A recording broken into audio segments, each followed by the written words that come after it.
Yo, yo, yo, what is up? Logical Hippie is back. Man, I missed it and it feels like it was a good thing. It was definitely a good thing. I tried to do the show last night and I sat there and, just sometimes there's just no words to go with what's going on in the world. And, I need to take a break from it all and just kind of reset my mind. And, there's a lot going on and a lot of information to consider, a lot of research that needs to be done, a lot of stuff that it takes to set this up, and of course, I've got my regular life too. Like just because I do this, like I wish I could get paid to do this. Man, I could put out some really awesome material for y'all if I could get paid doing this. And maybe I set up a PayPal account. I mean, I've got 11 people that subscribe to this channel, which I'm honored to have.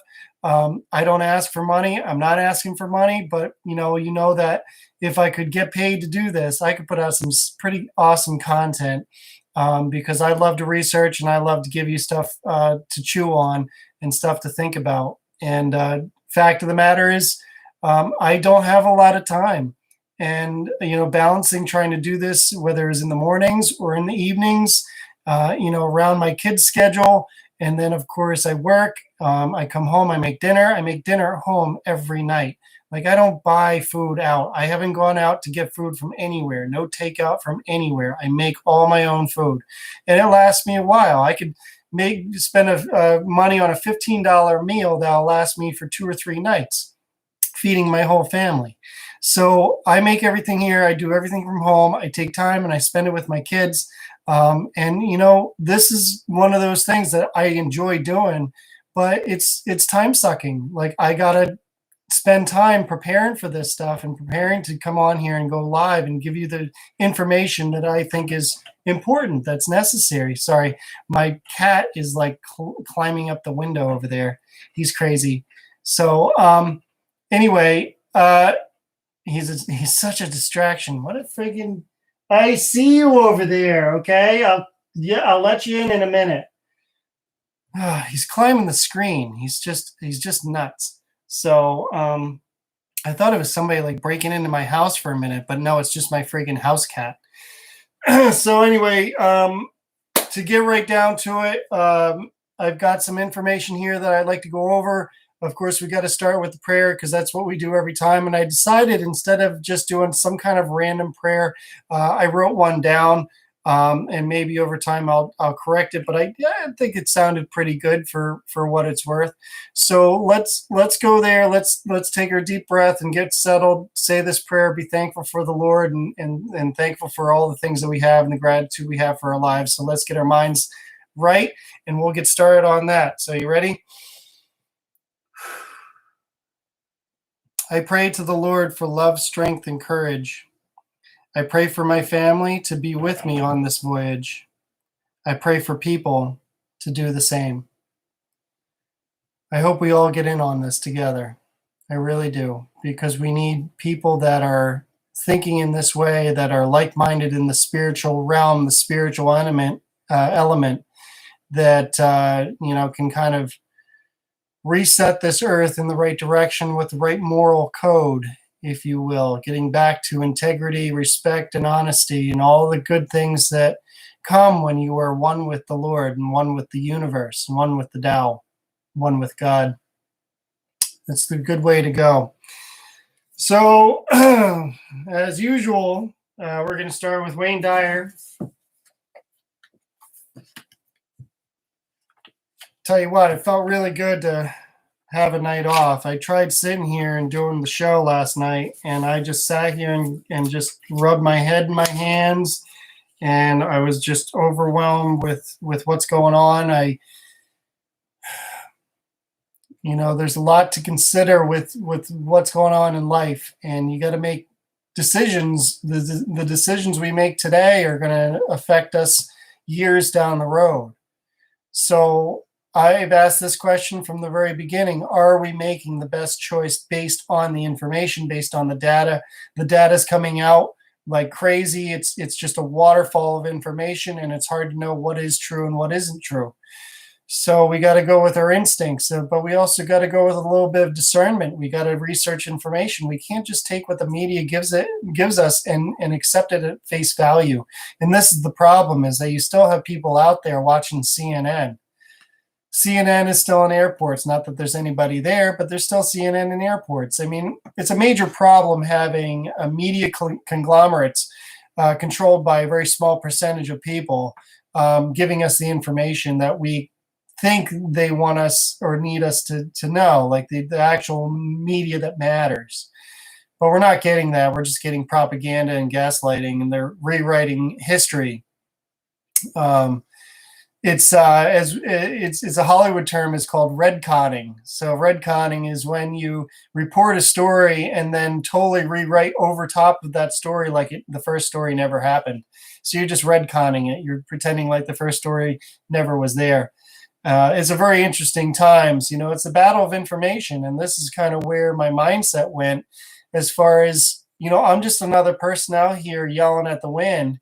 You know, there's some people listening, and I appreciate those people, but there's just a lot of people out here that are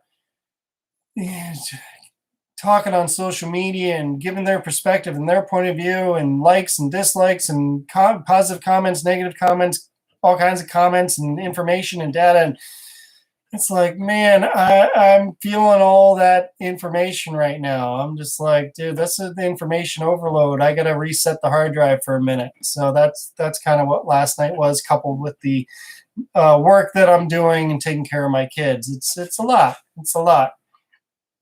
Doing dishes, doing laundry. I mean, I got a lot to do. I got my boys actually helping with laundry and dishes now, which has been a tremendous help.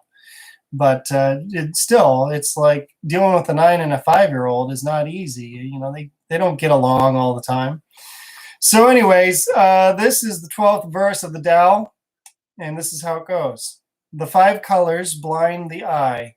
The 5 tones deafen the ear. The 5 flavors dull the taste. The chase and the hunt craze people's minds. Wasting energy to obtain rare objects only impedes one's growth. The master observes the world, but trusts his inner vision.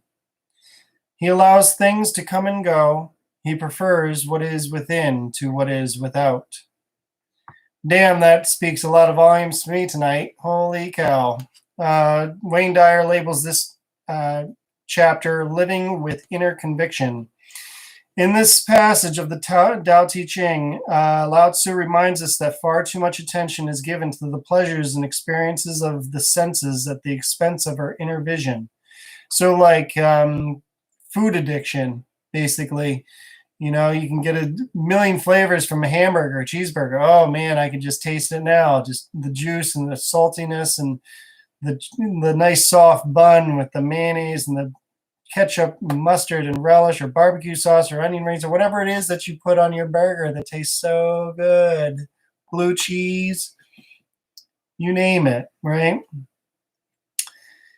But are we truly savoring that food? Are we savoring that bite? That's part of our senses, the 5 senses, and there's really a 6th sense. And to me, that 6th sense is when you connect all 5 of your senses, and then your 6th sense is your soul. So focusing exclusively on sensory data creates a world of appearances, which are ultimately illusions. Since everything comes and goes, the nature of the material world is obviously restricted to transitory status. When our eyes see only the colors before them, they're destined to become blind to what lies beyond the world of appearances. We cannot know the Creator if we're focused exclusively on what's been created. In the same way, we lose our own creativity when we're unaware of what's behind all acts of creation. This is why I don't like television.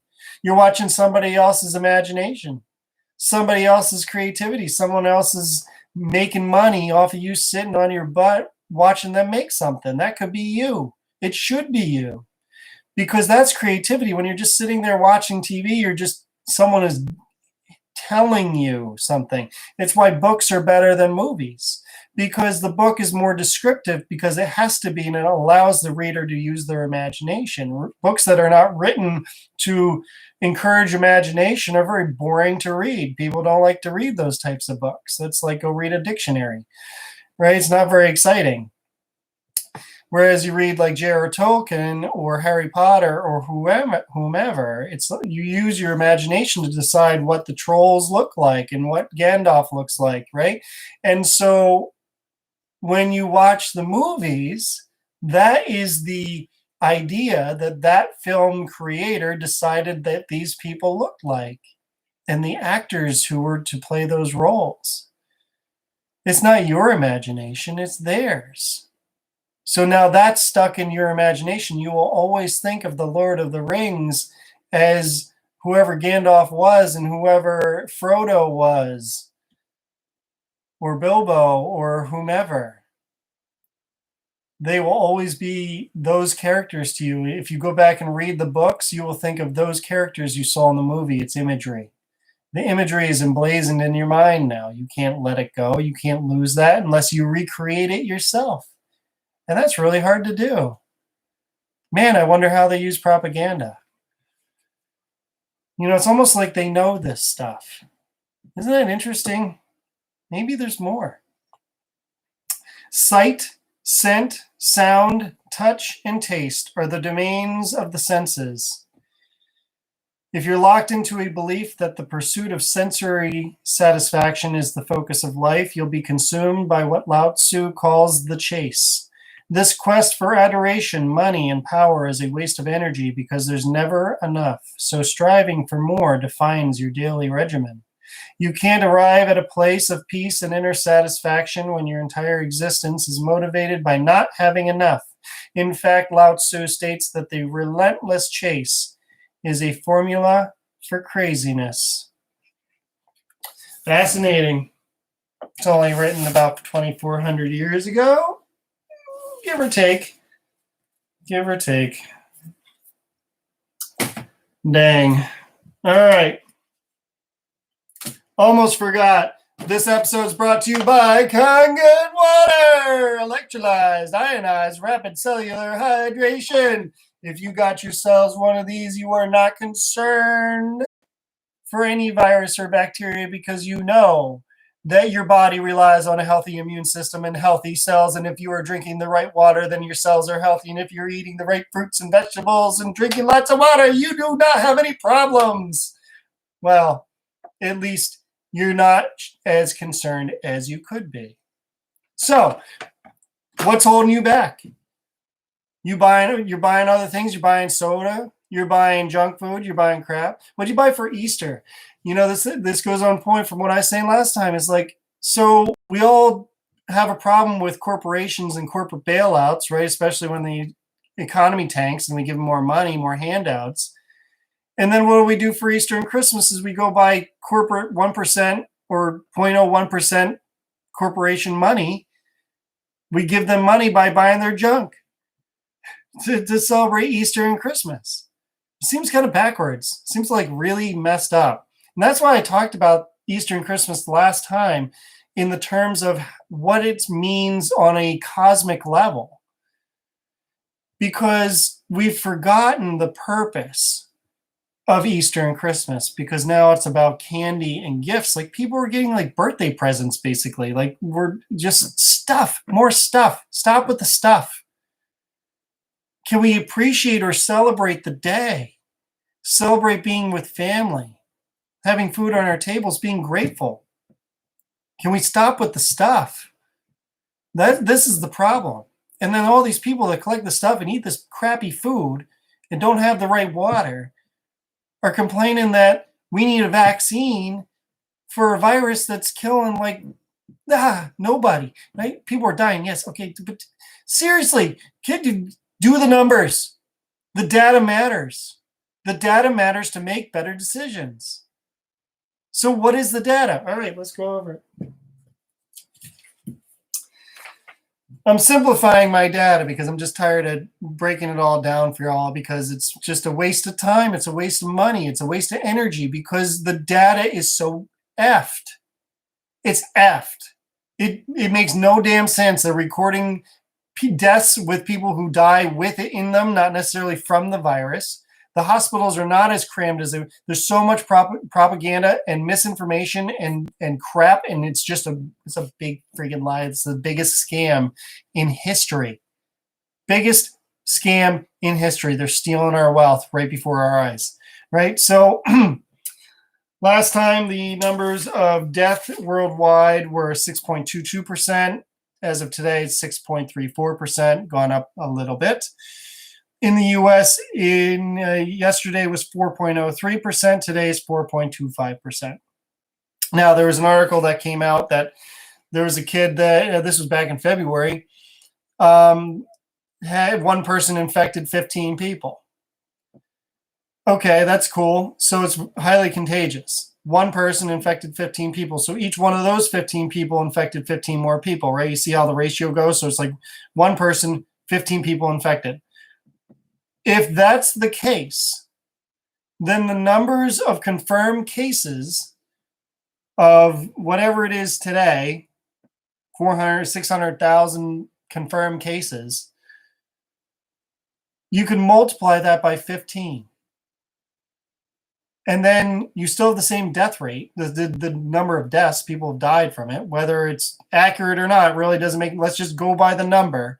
If we just go by that number and you multiply the number of cases by 15, because we're maybe have some semblance of understanding that more people are infected with this thing than we know about, then your percentage of deaths is 1/15th. 1/15th of 4.25%. You want to know what that is? The death rate based on that. And this is the extreme level, okay? Like, I'm not saying this is what's going on, but it's definitely less than 4.25%. So the low end, 1/15th of 4.25% is 0.29%. 0.29% of people die from this virus. And this is what we're shutting everything down for?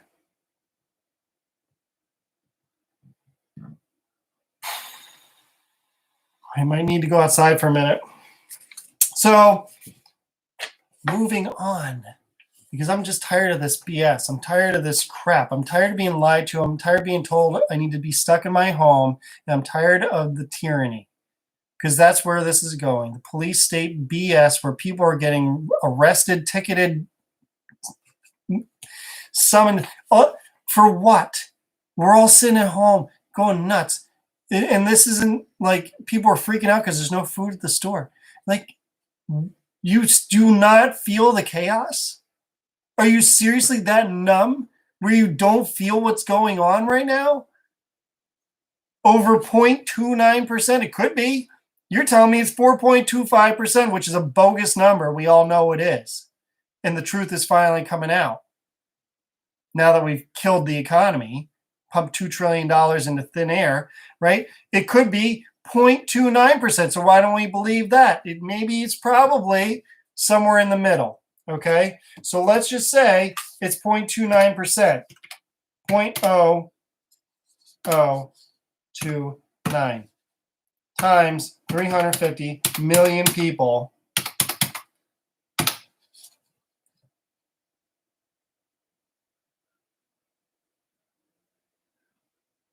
Don't make no sense. I don't know. My calculator, I got to figure out how I'm doing this. So let's do this again. 350 times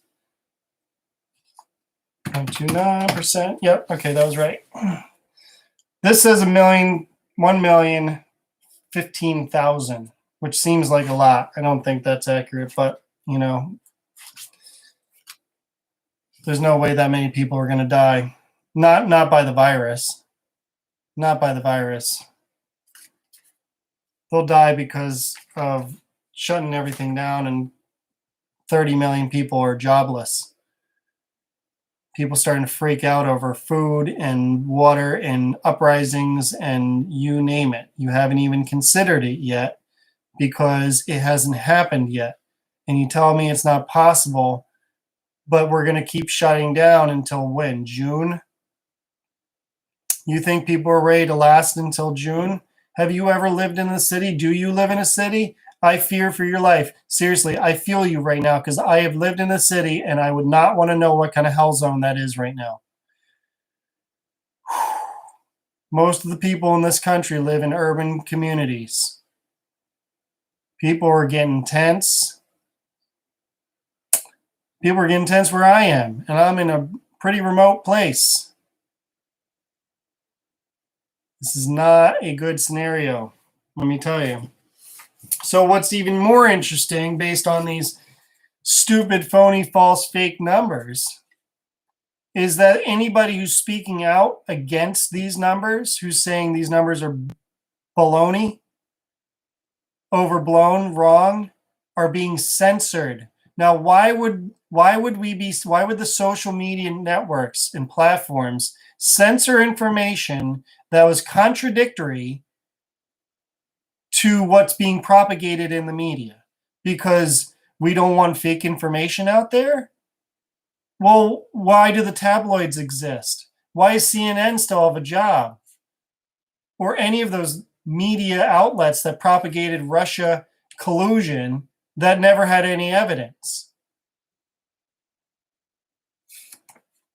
So why are we being censored? I'm being censored on Facebook, YouTube. Yes, I am. And it's a damn shame. There's people I know that are being censored for what they're sharing, going against community standards, videos being deleted. People I know who are only exposing the truth, they are not lying. National people like Dan Bongino or David Icke being censored, videos deleted. Why is that happening if the virus is real?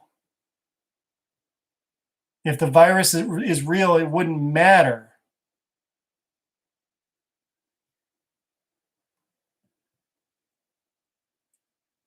Because we're throwing all of our rights into the direction of the liberalism, leftism philosophy, aka communism. That if we don't believe what they believe, then we're racist, xenophobic, homophobic, isophobic, phobophobic, whatever. We're just some label that doesn't agree with them, and therefore we don't even deserve to live. They would rather see us dead because we oppose their ideology, and that is what communists do. That's why the doctors and the scientists were silenced in China and still being silenced. This is why the WHO spread false Chinese propaganda and spread hysteria on numbers that were not accurate, because they're communists, and spreading propaganda and fear and crashing the US economy is what the world has wanted for years, and they're doing it. They did it. And we're all jumping on board wearing our masks. Like water vapor doesn't fog your glasses when you breathe out.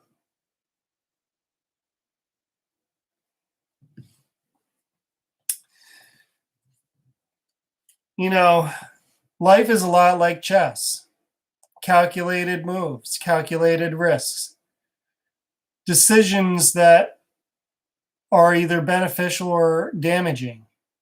And you have to be careful. You have to make the right choices. Because if you make the wrong misstep in life, you die or you get badly hurt.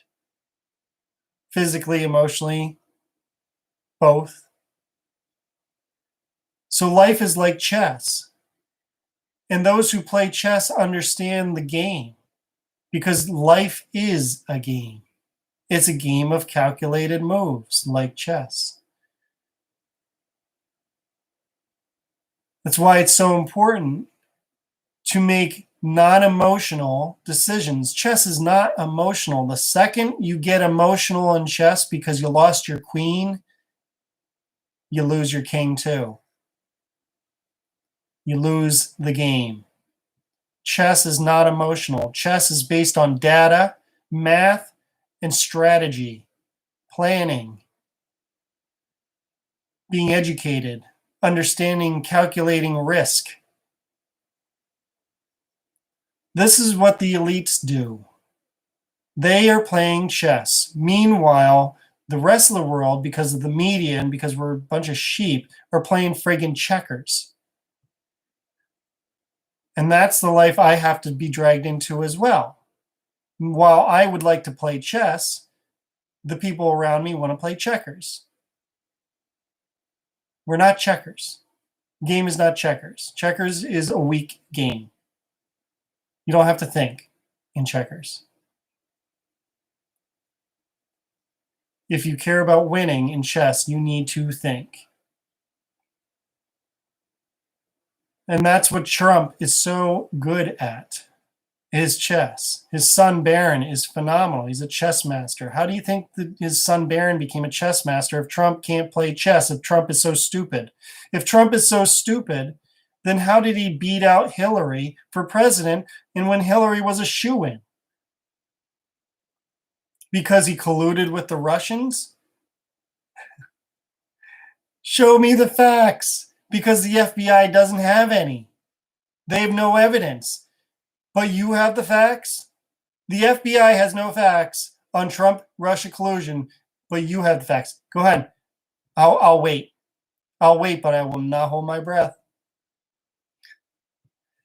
You guys are all insane. I feel like, The Patriot. You ever see the movie The Patriot with Mel Gibson? He has his family. He's living on his farm or whatever in his house. He's fine. Staying out of the war. Keeping himself out of it. Until what happens? The redcoats kill his son. It's really sad. But Mel Gibson was trying to stay out of it. The Patriot was trying to stay out of it the entire time. He wanted nothing to do with the war. He just wanted to get back to his living, go on the farm, grow his food, raise his family, take care of his family, love his family. But the redcoats wouldn't let that. They wouldn't let that happen.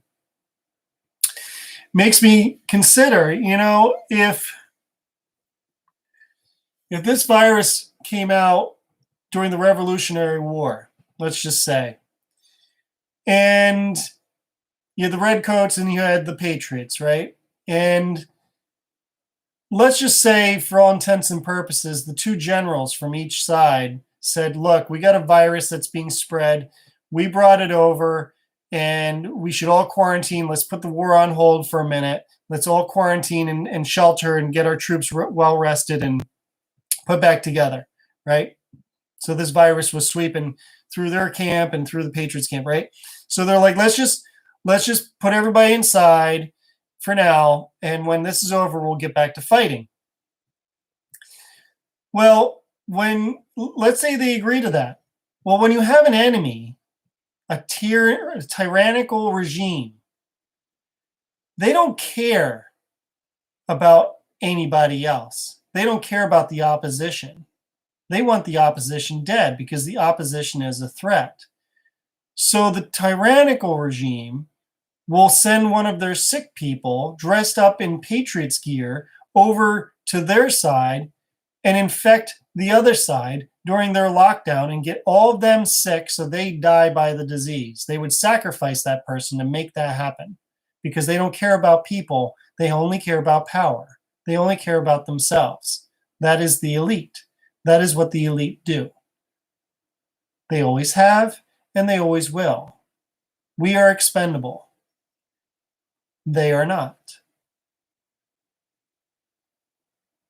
That is tyranny. And that is what is happening now, is that we are all being used and being stolen from and being left for dead to what? A vaccine that's going to save us all? We're going to be locked inside for 12 to 18 months, like you're seeing in some places that they're threatening to do that? I don't friggin' think so. Not in this country. This country won't put up with that. There's too many people that will not put up with that, myself included. If you think you're going to force us to stay inside for months, I don't think so. You can't just go around doing whatever you want while I'm inside. Not happening. So We need an answer quick to this thing, and we need to end this quick because the numbers are bogus. They don't make any sense. They don't make any sense, and we need to end it now and get back to work. Those who are concerned, stay inside. That's fine. Sure, it's concerning. We still have people dying from this. It doesn't mean we don't take it seriously at all, but it means that we get people that are healthy back to work and get the economy going. Next chess move. You guys all have an awesome evening. I'm going to leave you with that. I will be back when I have the